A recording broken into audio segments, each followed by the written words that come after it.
Hello everyone and welcome to my channel. We're going to be going over my top 10 physical Pokemon to use on a competitive scene. Now I don't use many physical Pokemon on a competitive scene due to my love for special attackers and tanky Pokemon.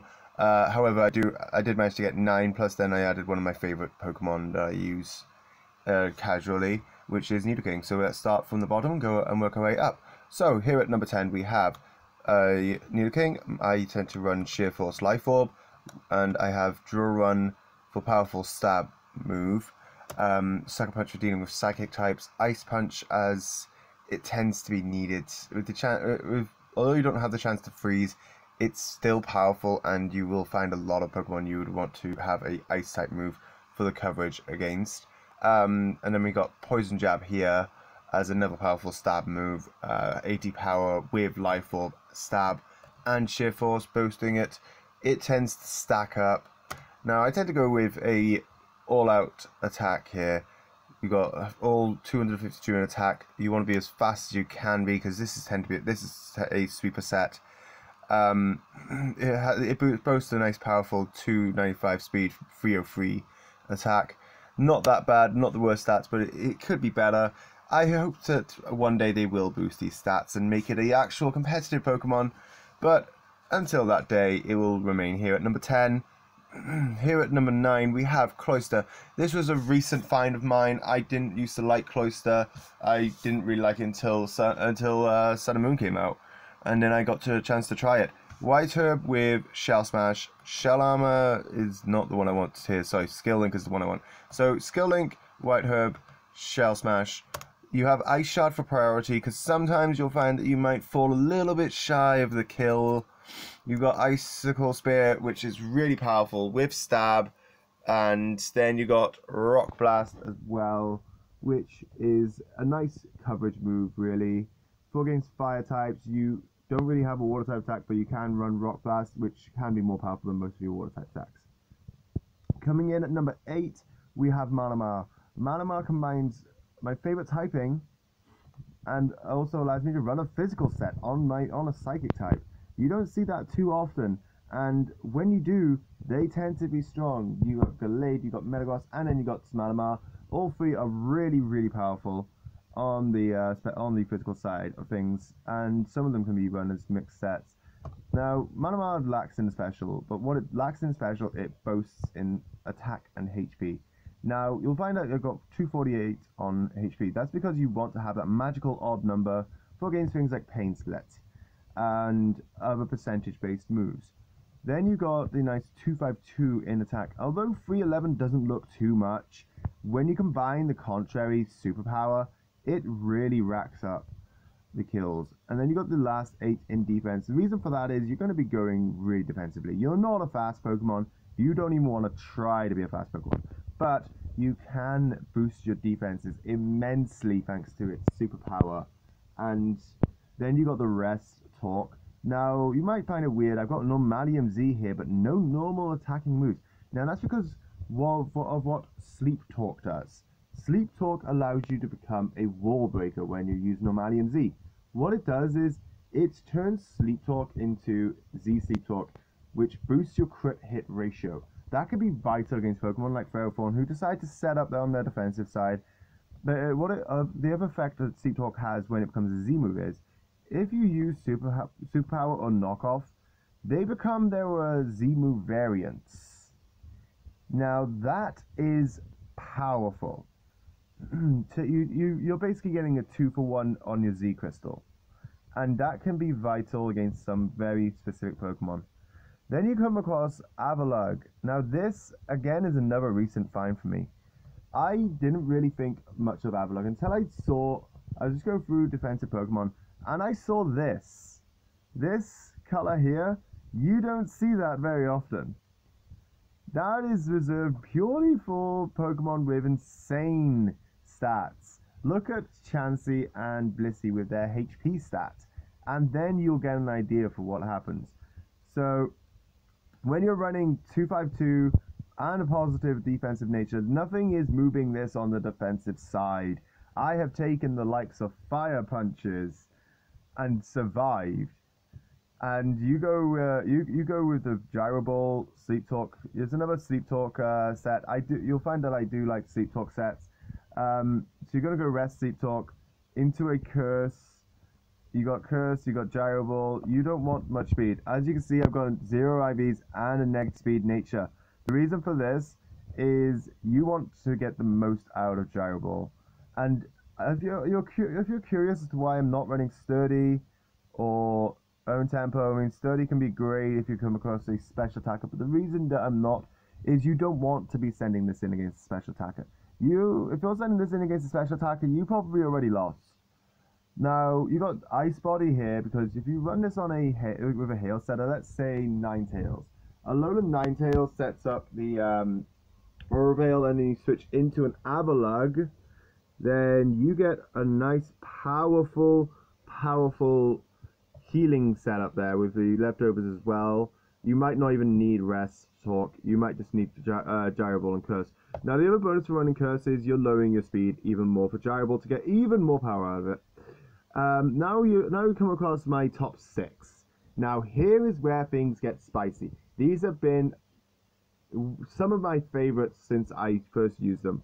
So you got Swords Dance, Protect, Earthquakes, Poison Jab, Speed Boost, Scolipede. Then you come across this Focus Sash, and you're like, Focus Sash? Why Focus Sash? Why not Life Orb? Why not get the most out of your attacks? The reason being, Focus Sash lets you get a Swords Dance off. You go Protect, then you go Swords Dance. Even if they attack you, you're going to survive it.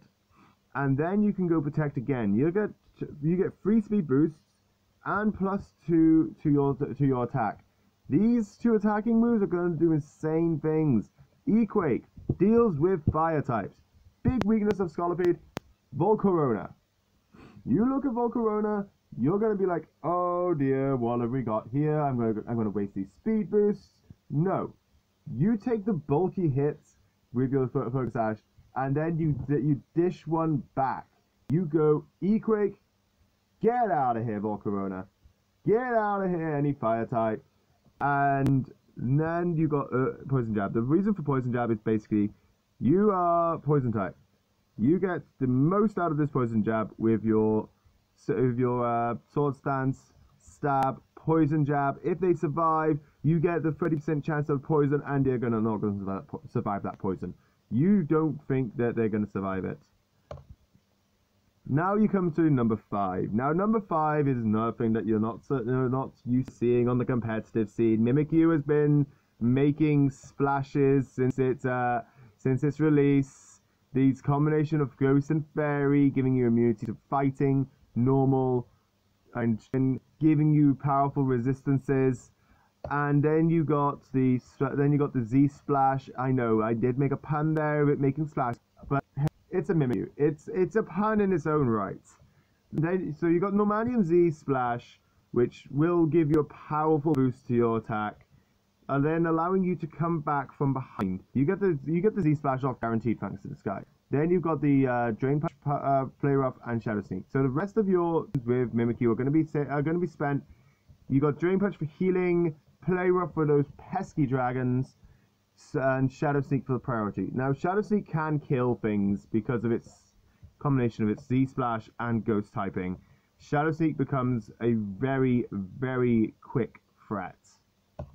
So those are the top. Now what comes in under the top 4? Well, here is where you're gonna see my most used Pokemon. We have Mega Scizor coming in at number 4 with its mighty Swords Dance and its mighty Bullet Punch. Nothing new here. Everyone's used to seeing the Bullet Punch on the Scizor. Technician is a stupid ability that makes things normally weak very strong. And what is normally weak? Priority moves. So Bullet Punch being normally one of the weak moves, you just run it just to get this sneaky kills on things that survive your initial attacks. Then you got Bug Bite. Bug Bite can be X-Scissor depending on how you want to build it. I go for Bug Bite purely because it's 60 power, lets me get the most out of my Technician, and it stops pesky berries on Pokemon like, let's say Snorlax, which would also give me some healing because you get to use that berry. So you eat a berry that's meant for healing, you get to heal. You eat a leper berry, you get to restore PP. But I mean, who uses leper berries these days? And then the thing with you find yourself burned. You're up against a Pokemon like Dragonite. You know this thing's gonna have a Lumberry. You eat that berry up, and you get the Pursuit. This can trap a Pokemon. You send out Mega Sizzle on turn 1, and let's say they send a Pokemon out that's weak against you. You can trap them with that Pursuit by going, okay, you're going to obviously switch. I'm just going to Mega. I'm not going to bother with Swords Dance on turn 1. I'm just going to go with a Pursuit, catch you on the switch out. Or if you're up against something like Togedemaru, which is number 2, I'll get back to that in a moment. Or let's say some other Pokemon, leading Pokemon like that tend to Volt Switch out or use their use U-turn, then you get to trap them as well. So it becomes very, very strong. Also, let's not forget what this what power is. It's 40. Power is 40, which straight away gets boosted by Technician. Then you get the double. You get to double a power of an already boosted move. That is very strong. So now coming in at number 3. Number 3 is a Pokemon that everyone is used to seeing on almost every one of my teams, alongside Mega Kazam and Ferrothorn and the likes. So here is something that you've probably seen on my streams before. I've got my Lumberry, Multiscale, Dragon Dance, Outrage, Dragonite. Extreme Speed and Earthquake are here for coverage moves. Extreme Speed, very powerful, 80 power, always goes first because you've got a higher priority than things like Bullet Punch. And then you got Earthquake, which basically it's here for a coverage move. I tend to battle in multi-battles, so having an Earthquake is really strong because you can hit both of the active Pokemon. Yes, it gets weird, but I mean, it's got base power of 100. You will hit something for a lot of damage, especially after a D-Dance. Earthquake can just become a sweep. There's not really much to go off of here. You don't tend to have speed boosting nature here. You tend to have the attack boosting nature. I'm not going to cover the spreads on each of the Pokemon purely because you can see them over here, and as you can see, there's nothing much to talk about. All these Pokemon have one thing in common: their spread almost exactly the same. They are all sweepers. They are all highly powerful Pokemon that just hit very strongly on the attack scene. The only thing I do want to cover sometimes is the fact that some have a boosting attack nature, sometimes they'll have a boosting speed nature. Now, the rule of not having boosted speed nature on some Pokemon is D-Dance and Speed Boost. You don't tend to need the speed boosting nature because you're already boosting it. So, coming across number 2 here, Togedemaru is an interesting one. Now, I tend to call this the flinch hacks. The reason for that is Zing Zap and Fake Out. You're guaranteed a flinch on Fake Out, and as for Zing Zap, you got a 30% chance. Spiky Shield allows you to see what they're going to do. Now, that's why I've got U-turn here. U-turn allows me to choose if I want to switch out or if I want to carry on battling. So Spiky Shield will give me the option. So I see, okay, you got a fire type move, I will switch out. Or I see, okay, you've got this set, that set. I can choose what Pokemon I want from the rest of my party to switch into. U-turn is strong. It lets you run a toolbox strategy of sorts. So I can run a Pokemon that will allow me to, a Pokemon for each answer. You can run a load of Assault Vest Pokemon if you really wanted to, and just have a load of different coverage moves. So you got 5 times 4, that will be 20 different coverage moves. You can cover every single type on a party with U-turn. So coming in at number 1 is my favorite starter and one of my favorite Pokemon in general of all time, Blaziken. Mega Blaziken is insanity, guys. There is a reason it's been pushed to Ubers and still. The reason being this stupid attack stat of 460 combined with its 299 speed stat that also has speed boost. You run Protect, Swords Dance. This allows you to switch things up every now and then. So occasionally I won't run Mega Blaziken, occasionally I will run Sash. Sash for the exact same reason that I run it on my Venipede. Well, Scolipede really, but I run Venipede and Scolipede. One in Lil Cup, one in OU and Ubers. So the reason being, you got Swords Dance here. If you can guarantee a Swords Dance, then you get to sweep an entire team thanks to its speed boost, protect, and its 2 powerful moves. One is a high crit ratio, 10% chance to burn. The other one is a 30% chance to poison. 80 power, 85 power, but this 5 power is not what you want to be looking at. You want to be looking at the fact it's 85 power plus stab and potentially a sword stance. Blaziken is the thing of nightmares. It will sweep an entire team on its own if it's left to run wild. You see a Pokemon that you know is a setup Pokemon. Things like, again, I'm going to say it again, Ferrothorn. I know it's my mascot, but it's one of the best things. Use an example. If you see an opposing Blaziken, then you can guarantee a chance to set up. So that is what this is what I run in competitive if I want to run anything. So I'm running I run these 10 different Pokemon for the physical side. Now, I've had a lot of requests for this video. I'm glad I finally got a chance to make it. It was fun reliving my memories when I was going through each of these sets and making them out so that I can record this video. So guys, if you enjoyed this video and you want to see more content like this, and you want to see more top 10s, feel free to hit that subscribe button if you're new, and hit that like button. I'm going to aim to get a total of 20 likes on today's video. If you want to see more top 10 videos, guys, leave a comment down below what top 10 you want to see next. For more competitive videos and more streams, you get to see me try Nuzlocke and battle you guys. Please feel free to hit that subscribe button, bell icon, be notified whenever I go live, whenever I upload videos, and also be sure to check out the Discord in the description down below. This has been fun. My name is Alice, and I will catch you soon.